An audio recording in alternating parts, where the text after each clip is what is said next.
తెలంగాణ ప్రజలందరికీ నమస్కారం. ఈరోజు లియోనియా దౌర్జన్యాలు ఇవి మామూలుగా లేదుగా. ఈరోజు విజయకాంతి పేపర్లో చాలా పెద్ద ఆర్టికల్ జరిగింది.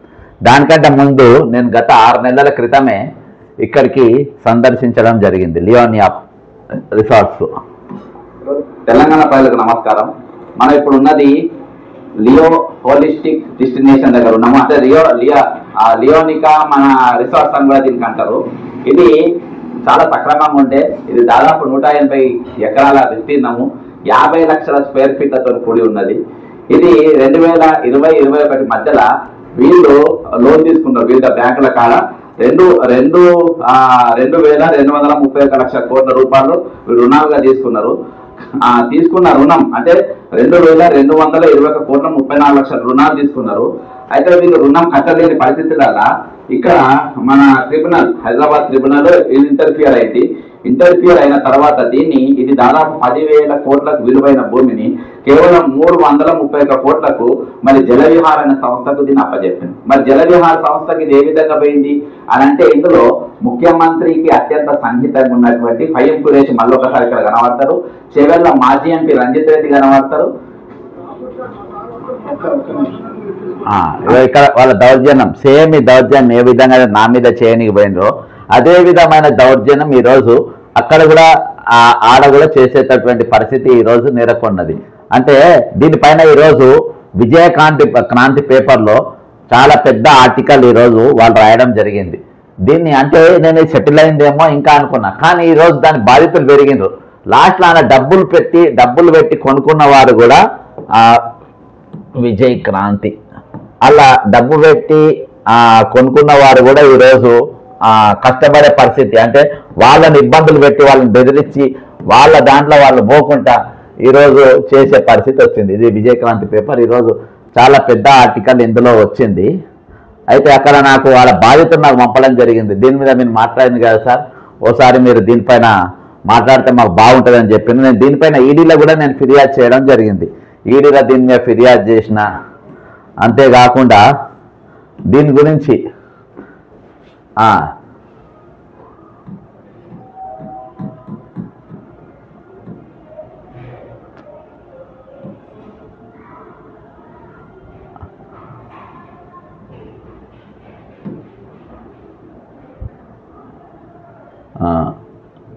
ఇది అప్పుడు వ్యాసాలు దీనిపైన గతంలో వీడియో చేసిన, అక్కడికి వెళ్ళడం జరిగింది. అంతేకాకుండా ఈరోజు వీళ్ళకు జరుగుతున్న అన్యాయం పైన ఈరోజు పెద్ద ఆర్టికల్ లియోనియా పైన వచ్చింది. లియోనియా యాజమాన్యం ఆగడాలు ఏంది, వీళ్ళ ఆగడాలు, వీళ్ళ పీకుడు ఏంది, ఇక్కడ అవన్నీ నేను చేసిన. ఈరోజు దొంగలకు సద్దులు కట్టినట్టే వాళ్ళ కోసం ప్రభుత్వం దేనికే కష్టపడ్డట్టే అయిపోయింది. ప్రైవేట్ ప్లాట్లలో ప్లాట్ల యజమానులకు సెక్యూరిటీగా బెదిరింపులు, లీజుకు తీసుకున్న భూమి సొంతం చేసుకునే యత్నం, గ్రామాలను ఎండబెట్టి రిసార్ట్స్కు అక్రమంగా నీటి సరఫరా, గ్రామాలను ఎండబెట్టి ఈరోజు రిసార్ట్స్కు నీళ్ళంట. లియోనియా రిసార్ట్లో డైరెక్టర్లతో చెవెళ్ళ మాజీ ఎంపీ రంజిత్ రెడ్డి ఈరోజు పెద్ద దొంగ. ఆ దొంగను టీఆర్ఎస్కి దొంగను తీసుకొని వచ్చారు. మేడ్చల్ జిల్లా మొన్న జూబ్లీ టికెట్ కూడా దొంగకీయనికే ప్రయత్నం చేసింది రేవంత్ రెడ్డి. మేడ్చల్ జిల్లా షామీర్పేట్ మండలం బొమ్మ రాసిపేట్ శివార్లోని లియోనియా LMICHL రిసార్ట్ యాజమాన్యం అక్రమాలకు, దౌర్జన్యాలకు పాల్పడుతోంది. ప్రైవేట్ వ్యక్తుల ఫ్లాట్లలో పాగా వేయడమే గాక లీజుకు తీసుకున్న స్థలాన్ని సొంతం చేసుకోవడానికి ప్రయత్నిస్తుంది. అధికార పార్టీ నాయకుల అండతో అధికార దుర్వినియోగానికి పాల్పడుతుంది. ప్రైవేట్ వ్యక్తుల ప్లాట్ల కబ్జా చేయడమే గాక వారిపైన అక్రమ కేసులు చేయిస్తోంది. చెవెళ్ళ మాజీ ఎంపీ రంజిత్ రెడ్డి భాగస్వామి కావడంతో అధికారులు అన్ని విషయాల్లో హుజూర్ అంటున్నారు. లియోనియా రిసార్ట్ గత 10 ఏళ్ళు ఊపిండు కేసీఆర్ ప్రభుత్వాన్ని అడ్డం పెట్టుకొని, ఇప్పుడు కాంగ్రెస్లోకి వచ్చి రేవంత్ రెడ్డి అడ్డం పెట్టుకొని ఇప్పుడు కూడా అదే పనిచేస్తుండు. చెవెళ్ళ మాజీ Huzur Leonia resort gated community కాదు, ఇళ్ల స్థలాల వెంచర్ వేసిన వ్యక్తి కొన్ని ఫ్లాట్లలో రిసార్ట్ ఏర్పాటు చేశారు. దీన్ని ఇటీవల 4 వ్యక్తులు కొనుగోలు చేశారు. రిసార్ట్లో ప్రైవేట్ వ్యక్తుల ఫ్లాట్లు కూడా ఉన్నాయి. 32 ప్లాట్లను ప్రస్తుత యాజమాన్యం కబ్జా చేసి అక్రమంగా వాడుకుంటుంది. ప్రహరీ నిర్మించి గేట్లు ఏర్పాటు చేసినప్పటికీ తాళాలు పగలగొట్టి వాడుకుంటున్నారంట. చూసినావా 32 ప్లాట్లను ప్రస్తుత యాజమాన్యం కబ్జా చేసిందంట, అక్రమంగా వాడుకుంటుందంట. ప్రహారీ నిర్మించిన గేట్లను ఏర్పాటు చేసినప్పటికీ తాళాలు పగలగొట్టి మళ్ళీ వాడుకోండి. వీని ఐఎస్ 9 అంట. సెక్యూరిటీ సిబ్బంది తుపాకులతో బెదిరిస్తున్నారని బాధితులు వాపోతున్నారు. ఇక్కడ పోలీసులు కల్పించుకోవాలి. లీజు ముగిసిన స్థలం ఖాళీ చేస్తలేరంట. అచ్యుత్ ఇన్స్టిట్యూట్ కార్యదర్శి కపిల్ కుమార్ శర్మ చెందినటువంటి 66,531 చదరపు అడుగుల స్థలాన్ని లీజుకు ఇచ్చాడు. లీజు అగ్రిమెంట్ 2024 సెప్టెంబర్లో ముగిసిందంట. 2025 మార్చి 1వ తేదీన తన స్థలాన్ని ఖాళీ చేయాలని లియోనియాకు వెళ్ళాడు. వెంటనే ఆయనపై ఎఫ్ఐఆర్ నమోదైందంట. పోలీసులు ఫాస్ట్ ఉంటారు, పోలీసులు సూపర్ ఫాస్ట్ ఉంటారు. ఏది ఇసొంటి పైన, ఇసొంటి పైరవి పైన, ఇసొంటి దొంగ కేసుల పైన, దొంగలకు మద్దతు చేసేట్లా ఫాస్ట్ ఉంటారు పోలీసులు. పైనుంచి ఒత్తిడి రావడం వల్లే పోలీసులు ఆగమేఘాల మీద కపిల్ కుమార్ శర్మపై అక్రమ కేసు నమోదు చేసినట్టు తెలుస్తుందంట. ఈయన ఇచ్చిన పిటిషన్పై మాత్రం పోలీసులు కేసులు నమోదు చెయ్యరు అంతే. ఇక చాలా రోజుల తర్వాత దయచేసి నాకు ఈ పోలీస్ స్టేషన్ ఏదో వాళ్ళ నంబర్లు ఏవో నాకు ఇవ్వండి, కింద కామెంట్లో పెట్టండి. సంబంధించిన పోలీసు వాళ్ళతో కూడా మాట్లాడదాం, లైవ్లో తీసుకున్నాం వాళ్ళని. చాలా రోజుల తర్వాత ఏప్రిల్ 25 ఎఫ్ఐఆర్ నమోదు చేసినట్లే ఫైనల్.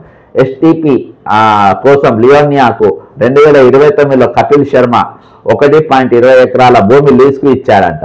రంజిత్ రెడ్డి ఆధ్వర్యంలోని కొత్త యాజమాన్యం ఆ భూమి తమదేనంటూ నోటీసులు ఇచ్చిందంట. చెప్పిన కదా ఈ దొంగ 10,000 కోట్ల భూమి 300 కొట్టేసిండ్రు. ఇందులో ఫయం కురేషి, రేవంత్ రెడ్డి వీళ్ళందరూ ఉన్నారు. ఈ దొంగల ముఠా మొత్తం దండుపాలెం గ్యాంగ్ అంతా ఇందులో ఉన్నారు. సీఎం సలహాదారు పేరు ప్రస్తావన పోలీసులు. సలహాదారు ఎవరై ఉంటారు చూద్దాం. బాధితుడు ఇటీవల జిల్లాకు చెందిన ఒక కాంగ్రెస్ నాయకుడిని కలిసి తమ గోడు వెళ్ళబోసుకున్నారు. రంజిత్ రెడ్డి అతడి భాగస్వాములు దౌర్జన్యం చేస్తున్నారని, తమ ఫ్లాట్లకు రానియడం లేదని, న్యాయం చేయాలని కోరారు. వెంటనే ఆ నాయకులు పోలీసులను ఉన్నతాధికారి ఫోన్లు చేసి మాట్లాడారు. ఇందులో సీఎం సలహాదారు ఇన్వాల్వ్ అయ్యారని అధికారి చెప్పారు. దీంతో ఆ నాయకుడు తీవ్ర అసహనం వ్యక్తం చేశారు. సీఎం సలహాదారు అంటే ఎవరైనా వీర నరేందర్ రెడ్డి అయి ఉంటారు, ఓటుకుని ఓట్ల దొంగున్నాడు ఆయన అయి ఉంటుంది, లేకుంటే హరకర వేణుగోపాల్ ఆయన అంటే పంతులు. ఆయన మరి ఎవరు చేసిందో కానీ మొత్తానికి ఎక్కువ శాతం ఆయనే ఉంటాడు. రిసార్ట్కు భగీరథ నీళ్ళంట. లియోనియా రిసార్ట్కు ఎలాంటి, అందుకనే మిషన్ భగీరథ కేసులు పెట్టలేరు వీళ్ళు, ఎందుకంటే అందులో వీళ్ళందరూ భాగస్వాములే కదా. లియోనియా రిసార్ట్కు ఎలాంటి అనుమతి లేకున్నా మిషన్ భగీరథ నీటి కోసం 5 కిలోమీటర్ల పైప్ లైన్ వేశారు. ఆర్ఎన్బి రోడ్డును ధ్వంసం చేసి కలెక్టర్ కార్యాలయం ముందు నుంచి పైప్ లైన్ వేసినప్పటికీ ఏ అధికారి అడ్డుకోలేదంట. ప్రభుత్వ పెద్దల హస్తం ఉండటంతో అధికారులు చూస్తూ ఉండిపోయారు. ఈ పైప్ లైన్ వేసినప్పటి నుంచి బొమ్మరాసిపేట్, పొన్నాల, ఉద్దెమర్రి, బాబాగూడ, అడ్రస్పల్లి గ్రామాల్లో నీటి కొరత ఏర్పడిందంట. ఈ గ్రామాలు ఎత్తున ఉండడంతో గతంలో కొద్దిగా నీరు వచ్చేది. లియోనియాకు పైప్ లైన్ వేసినప్పటి నుంచి సమస్య అధికమైందంట. అంతేగాక మిషన్ భగీరథ నీరు అక్రమంగా రాత్రి 9 గంటల నుంచి ఉదయం 6 గంటల వరకు సరఫరా చేస్తున్నట్ట. పగలొట్టి పడేదంట పైపులు. అంటే అవన్నీ నిబంధనల విరుద్ధంగానే కదా, పలగొట్టేయాలి అవి.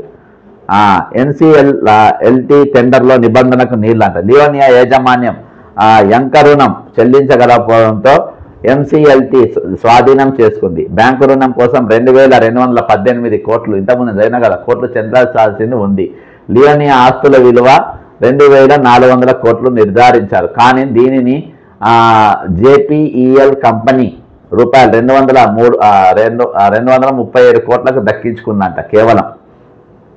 ఇందులో పెద్ద కుంభకోణం జరిగిందని ఆరోపణ బాజాప్తా. నేనే పోయి అక్కడ ఎన్వి రామరాజు అంటే ఎవరు, ఈ జలవిహారోడు, గడ్డం రంజిత్ రెడ్డి చెప్పిన కదా ఇంతకుముందు, అనగం తిరుపతి రెడ్డి, ప్రవీణ్ రావు దీనిని దక్కించుకున్నారు. భూమి కొనుగోలుకు ఎక్కడి నుంచి డబ్బులు సర్దుబాటు చేస్తారో కొనుగోలుదారు ముందుగానే ఎన్సీఎల్టీకి తెలియజేసి ఉంది. రామరాజు అనే వ్యక్తి విశాఖపట్నంలోని తన భూములను విక్రయించి డబ్బులు చెల్లిస్తానని ఎంసీఎల్టీకి తెలియజేశారు.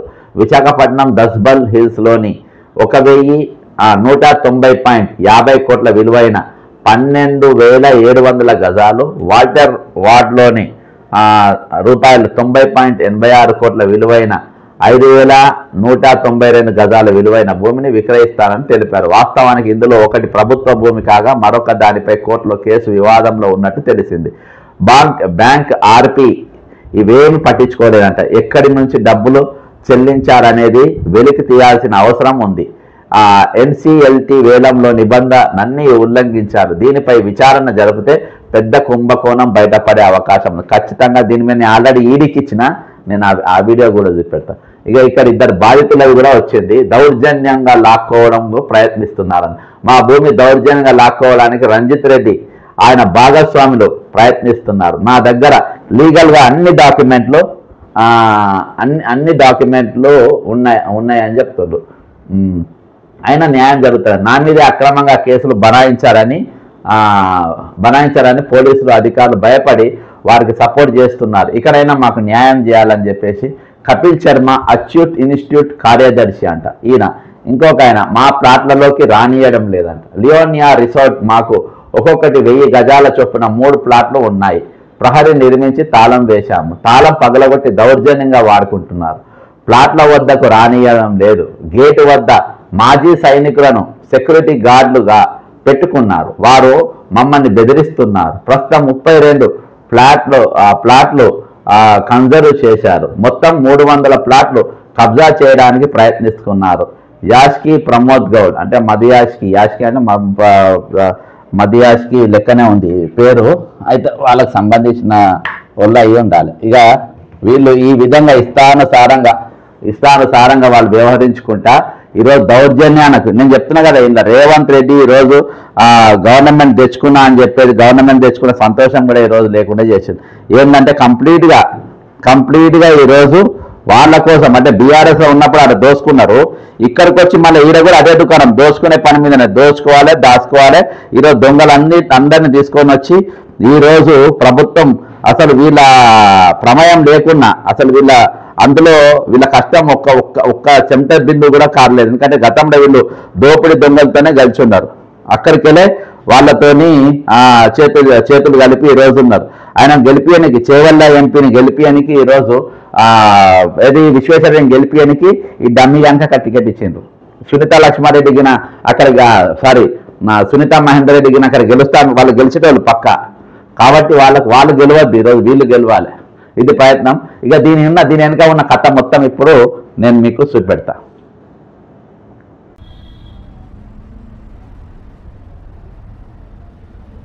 తెలంగాణ ప్రజలకు నమస్కారం.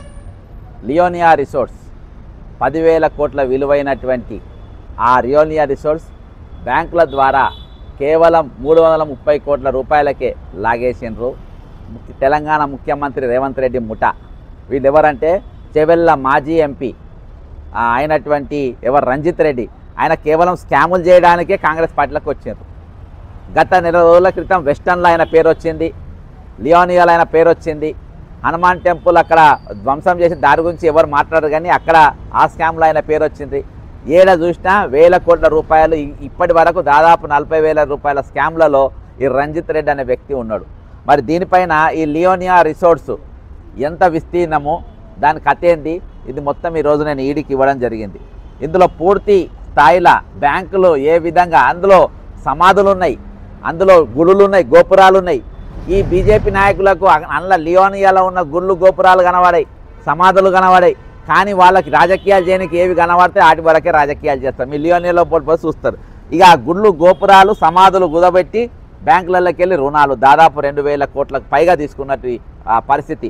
మరి దీనిపైన మరి ఈరోజు ఈడీకి పూర్తి స్థాయిలో మరి ఏ విధంగా ఈ రుణాలు ఎగ్గొట్టే ప్రయత్నం చేసిండ్రు, దీన్ని జలవిహార్కు ఏ విధంగా అప్పచెప్పిండ్రు, జలవిహార్ రాజుకు ఏ విధంగా అప్పచెప్పిండ్రు, అసలు జలవిహార్ కిరాయిలు కట్టకుంటే ఆయన కిరాయిలు ఎగ్గొట్టినటువంటి మరి ఈ వ్యక్తికి ఈరోజు మరి లియోనియా రిసార్ట్స్ మొత్తం అప్పచెప్పడం జరిగింది. దీనిపైన వాళ్ళను ఇంకా చాలామంది ఇందులో టెండర్లు పార్టిసిపేట్ చేసే పరిస్థితి ఉన్నా కానీ ఎవరు రాకుండా వాళ్ళందరినీ బెదిరించి, ముఖ్యమంత్రి సన్నిహితులు బెదిరించి అదలగొట్టి ఈరోజు కేవలం 335 కోట్ల రూపాయలకు మాత్రము ఇది కొన్న పరిస్థితి.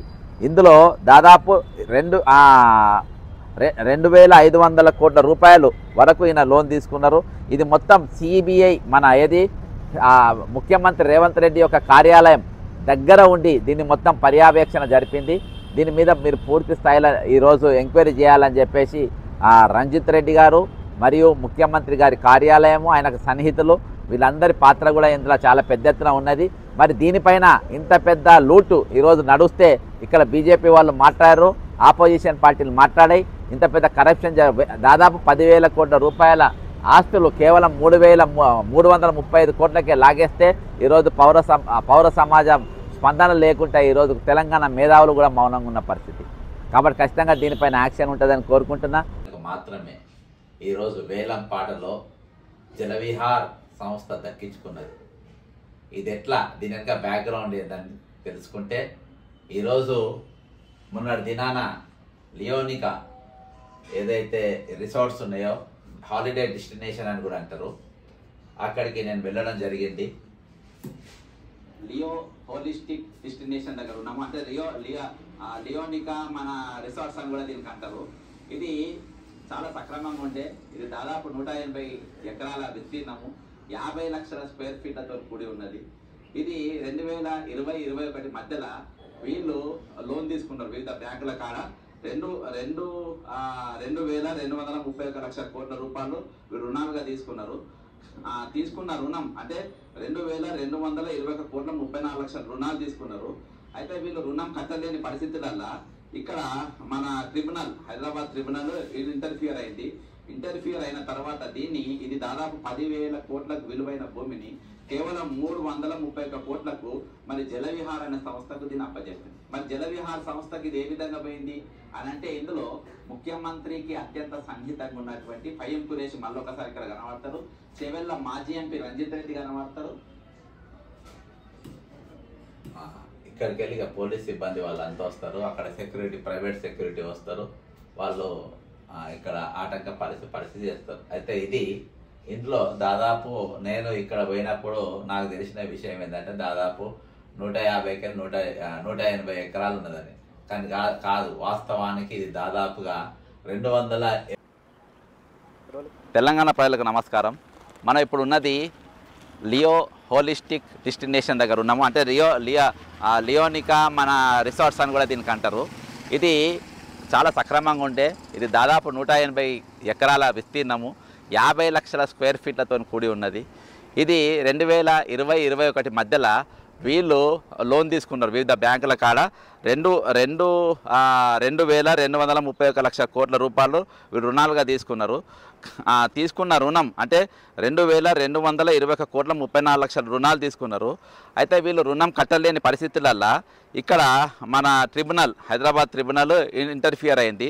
ఇంటర్ఫియర్ అయిన తర్వాత ఇది దాదాపు 10,000 కోట్లకు విలువైన భూమిని కేవలం 331 కోట్లకు మరి జలవిహార్ అనే సంస్థకు దీన్ని అప్పచెప్పింది. మరి జలవిహార్ సంస్థకి ఇది ఏ విధంగా పోయింది అని అంటే, ఇందులో ముఖ్యమంత్రికి అత్యంత సన్నిహితంగా ఉన్నటువంటి ఫహీం ఖురేషి మళ్ళొకసారి ఇక్కడ కనబడతారు, చెవెళ్ళ మాజీ ఎంపీ రంజిత్ రెడ్డి కనబడతారు.